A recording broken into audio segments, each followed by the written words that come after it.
Cara, embora a quarta temporada de Cobra Kai, e eu já fiz vídeos sobre isso, né, quando ela lançou, já fiz vídeos análises com isso em spoiler, embora ela seja a minha temporada menos favorita da série, novamente, não quer dizer que ela seja uma péssima temporada, mas ela tem alguns probleminhas. Parece uma loucura só de pensar nisso. Porque embora essa quarta temporada não tenha tido momentos tão emocionantes assim, né, como foi o Daniel em Okinawa na terceira, mas com certeza foi a temporada em que os personagens tiveram mais tempo pra serem desenvolvidos. A quarta temporada tem um ritmo um pouco mais devagar, né, em relação às temporadas anteriores, porém ela não deixa a peteca cair em momento algum, cara, isso que é legal. Ah, fala sério. É uma temporada de muito karatê, principalmente em relação aos treinos, né, porque rolou aquela aposta, não sei se vocês lembram, entre o Daniel, o Johnny e o Chris, então ambos os dojos estão se preparando, e tem muito karatê, os novos personagens eu curti pra caramba, que é a introdução do Terry Silver e do Kenny, as cenas de lutas estão insanas, talvez mais do que as outras, o roteiro continua nos surpreendendo, né, e subvertendo as expectativas, então cara, a gente tem Daniel e Johnny trabalhando juntos, a introdução do Terry Silver, né, que como eu disse foi muito boa, Tori e Rob brilharam nessa quarta temporada, mas a única coisa talvez que eu não curta muito nessa temporada e que eu deixei ela um pouco atrás no nosso ranking é em relação a alguns personagens principais que eles não foram tão bem desenvolvidos, cara, jogaram eles para escanteio, que nesse caso é o Miguel e o Falcão, tipo,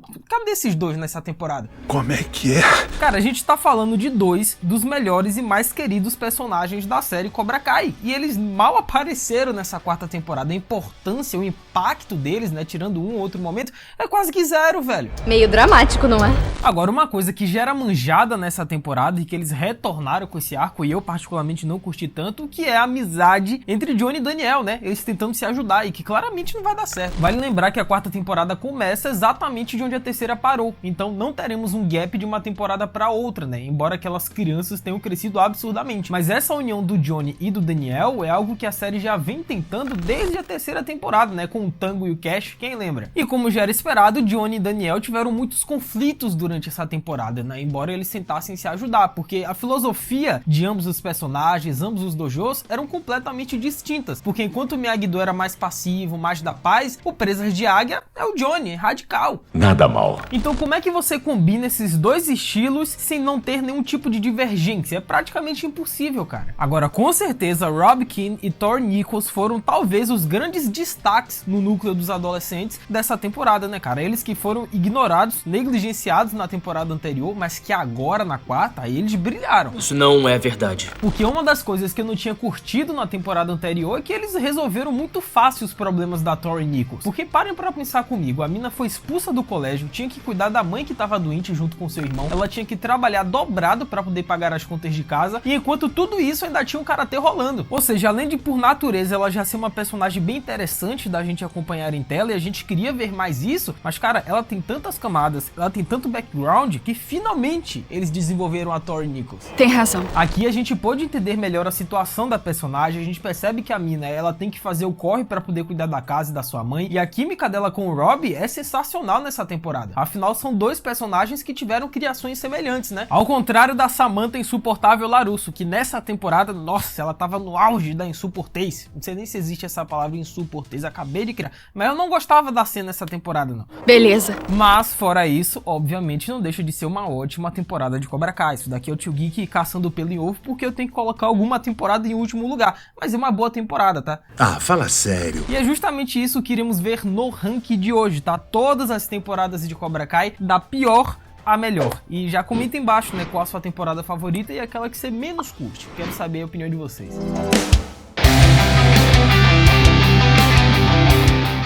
Temos aqui a temporada mais recente de Cobra Kai, que com certeza é a maior em termos de escala, porque a quantidade de coisas que aconteceram nessa última temporada é bizarro. Beleza. Mas a série repete os mesmos elementos de sucesso das anteriores, né, como o apelo à nostalgia aos filmes do Karate Kid, principalmente o segundo e o terceiro filme, né, com o personagem do Chose mais ativo e a introdução do Mike Barnes. A trilha sonora continua maravilhosa, né, remete aos filmes, eles reproduzem antigos elementos, né, como o chute da garça do Daniel, os 50% do Mike Barnes, a conversa sensacional que o Johnny teve com o Chozen, né, relembrando os feitos do Daniel ao longo dos filmes de Karate Kid. Ou seja, Cobra Kai é uma mistura de Malhação, só que com o clima dos anos 80, e essa quinta temporada representa isso muito bem. Tudo pra você é um desastre. E se você, assim como Johnny Daniel, que é pai de família, tá passando por aquele probleminho com o cabelo, cara, eu tenho uma solução perfeita pra você com a Manual. O Dia dos Pais está chegando, né, e a galera da Manual, né, que trata da saúde masculina com foco no tratamento da calvície, mandou um recadinho aí pra vocês homens ficarem espertos com a queda de cabelo, tá? É mesmo, é? A Manual realiza tratamentos para calvície e tudo isso sem você sair de casa. Pois é totalmente online. Uhul! Você só precisa entrar no site da Manual e responder um questionário com algumas perguntas médicas para receber uma recomendação de tratamento. E tendo essas informações em mãos, um médico especialista faz uma prescrição personalizada e pronto, cara. Agora basta você fazer o pedido e esperar o tratamento chegar em casa com frete totalmente grátis e entrega discreta, tá? Lembrando que o tratamento clínico é ilimitado e sem custos adicionais. Importante.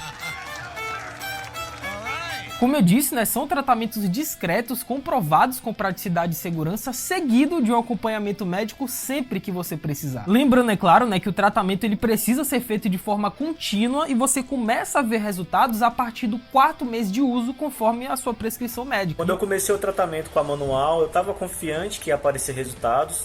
Não imaginei que fossem ser tão rápidos. A autoestima vai lá em cima, né? A gente se sente muito mais bonito, muito mais confiante. Eu não tenho tanto temor da calvície. Não, acho que tá realmente começando a fazer efeito. Bateu uma salva de palma aqui pro profissional.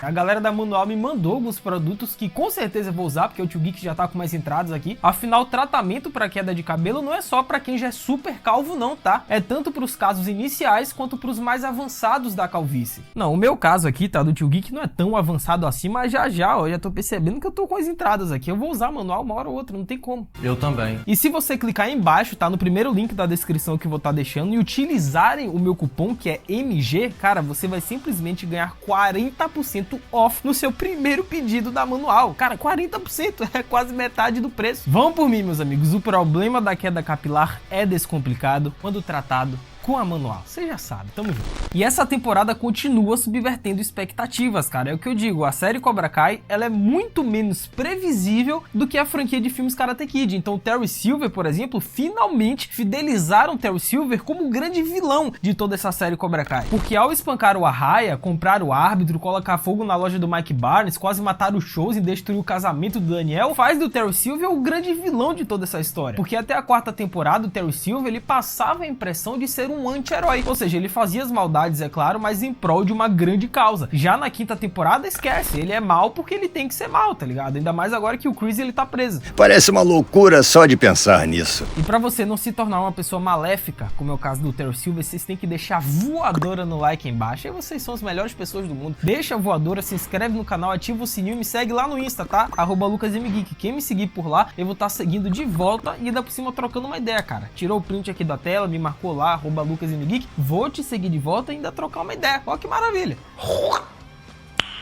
Nice. Agora, uma das poucas coisas que eu não curti muito nessa última temporada e que é o motivo de eu tê-la colocado um pouco atrás aqui no nosso ranking, é que eles finalizaram basicamente todos os arcos dos adolescentes dessa série. Sobrou pouca coisa, né? Porque tirando aquela turma, né, a Tori e os outros personagens que saíram do Dojo Cobra Kai e estão sem rumo e eles precisam serem desenvolvidos nessa última temporada, só que todo o resto, né, Miguel, Sen, Rob, Dimitri, Falcão, cara, eles já concluíram o papel deles nessa série. Não tem mais o que fazer com eles. Como é que é?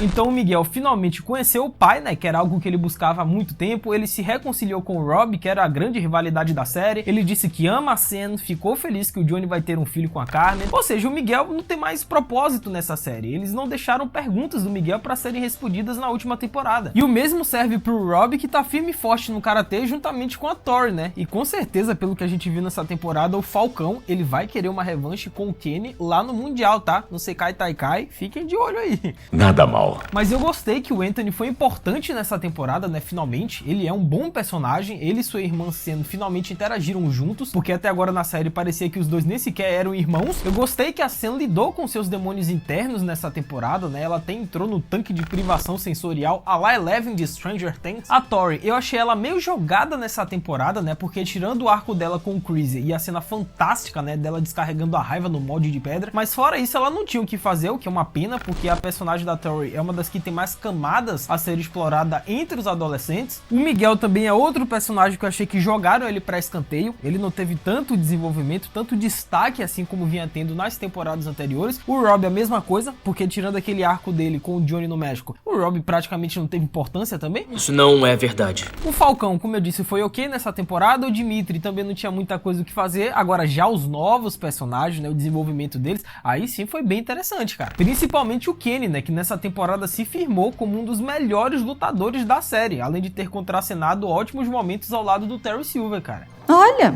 nossa, progresso. Agora, o núcleo dos adultos, aí sim foi bem abordado, bem desenvolvido nessa temporada e com certeza, talvez seja o grande destaque da última temporada de Cobra Kai, né? Porque o torneio mundial tá chegando e tanto o Daniel quanto o Chozen vão ter que preparar os seus alunos pro torneio, pô. Só que no meio disso tudo, o trio da alegria, né? O Johnny, Daniel e Chozen tem duas pedras no sapato. A primeira é que o John Kreese, não sabemos o que vai acontecer com ele, né? Pô, será que ele vai atrás de vingança pro Daniel e o Johnny que enganaram ele na prisão? Será que ele vai ficar escondido na casa da Tori, né? Que foi com quem ele fez uma parceria na quinta temporada? Será que o Johnny e o Daniel vão perceber que o Kreese é inocente e vão perdoá-lo? Mas o Kreese vai acertar numa boa, será? Será que o Kreese vai retornar pro Dojo Cobra Kai de alguma forma? Porque lembremos que foi o Kreese lá nos anos 80 quem abriu, quem fundou o Dojo Cobra Kai ao lado do Terry Silver. Sabe, o nome, a marca Cobra Kai, querendo ou não, pertence ao John Kreese. Tudo bem que foi o Johnny quem reabriu, quem reativou o nome Cobra Kai anos após na primeira temporada de Cobra Kai, mas originalmente pertence ao Kreese, cara. Ele pode de alguma forma tomar o poder do Cobra Kai pra ele. A gente não sabe o que pode rolar com ele. Parece uma loucura só de pensar nisso. Então é o que eu falo, o núcleo dos adultos, além de ter sido bem abordado nessa temporada, talvez na última seja o grande destaque, porque tem muitas perguntas a serem respondidas em relação a esses personagens. E segundo, que é o Terry Rabo de Cavalo Silver, né? Porque eu continuo achando que o Terry Silver ao lado do Chozen foram os dois melhores personagens dessa quinta temporada. Tem razão. Porque o Rabo de Cavalo, ele vai enfrentar os tribunais, ele vai se manter ocupado na próxima temporada, mas isso não quer dizer que ele vai deixar de atazanar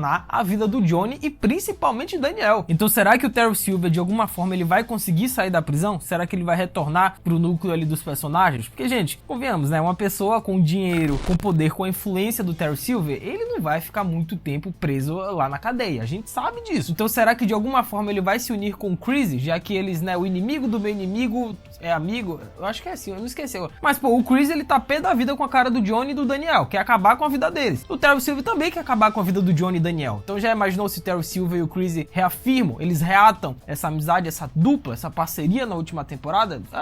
Eu acho que pode rolar. Como é que é? Mas aí, vocês concordam com o Tio Geek? Discordam? Comenta aí embaixo que eu vou ler e responder todos os comentários.